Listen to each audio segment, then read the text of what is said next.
This news is brought to you by DDM Medicos, Daulatpur Chowk, Una. SC/ST act और आरक्षण के खिलाफ स्वर्ण समाज अधिकार मंच द्वारा निकाली जा रही गंगा जल यात्रा गगरेट पहुंची। यात्रा की अगुवाई कर रहे देवभूमि क्षत्रिय संगठन के प्रधान रुमित सिंह ने कहा कि स्वर्ण आयोग की मांग पूरी होने तक उनका संघर्ष जारी रहेगा और अगर सरकार ने स्वर्ण समाज की इस जायज मांग को नहीं माना तो स्वर्ण समाज के पास आगामी विधानसभा चुनाव में नोटा का विकल्प चुनने के अलावा कोई विकल्प नहीं होगा। गगरेट में पत्रकार वार्ता के दौरान रुमित सिंह ने बेबाकी से अपनी बात रखी। उनके साथ देवभूमि स्वर्ण मोर्चा के प्रधान मदन ठाकुर, सोशल मीडिया संयोजक दीपक चौहान, राष्ट्रीय क्षत्रिय महासभा के प्रांत अध्यक्ष विनोद ठाकुर, ठाकुर चमेल सिंह और बाबा राकेश शाह भी मौजूद रहे। दिव्य हिमाचल टीवी के लिए गगरेट से अजय ठाकुर की रिपोर्ट।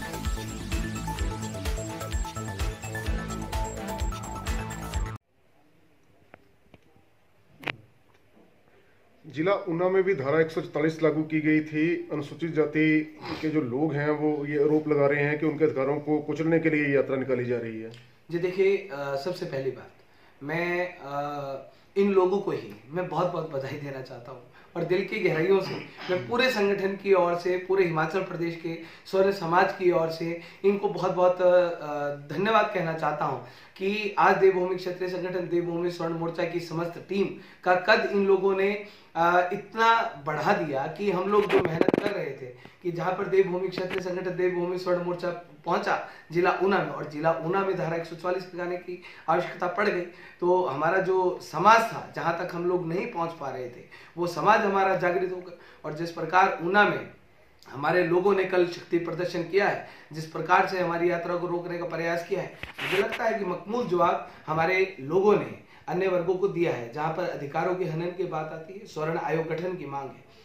आयोग कभी भी किसी के अधिकारों का हनन नहीं करता, वो जिस वर्ग के लिए बनता है उस वर्ग के लिए वो काम करता है, उसको आगे बढ़ाने के लिए काम करता है, उसके पिछड़ेपन को दूर करने के लिए काम करता है। और अगर ये कोई वर्ग ये कहता है कि आयोग बनने से हनन होता है, तो फिर मैं एक ही बात इस पर ये कहना चाहता हूँ कि अगर आयोग बनने से किसी के वर्ग के अधिकारों का हनन होता है तो आज तक इतने सारे आयोग बने, हम लोगों ने कभी विरोध किया नहीं। तो अगर इतने सारे आयोग बने तो हमारे माने 50 सालों में स्वर्ण समाज के सारे अधिकारों का हनन किया अन्य आयोगों द्वारा, तो आयोगों को भी बंद करना चाहिए। स्वर्ण आयोग है वो बनकर रहेगा और इस प्रदेश की सरकार को वो बनाना ही पड़ेगा। 10 दिसंबर को हमने कहा है कि गंगा जल लेकर जाएंगे और स्वर्ण आयोग लेकर आएंगे।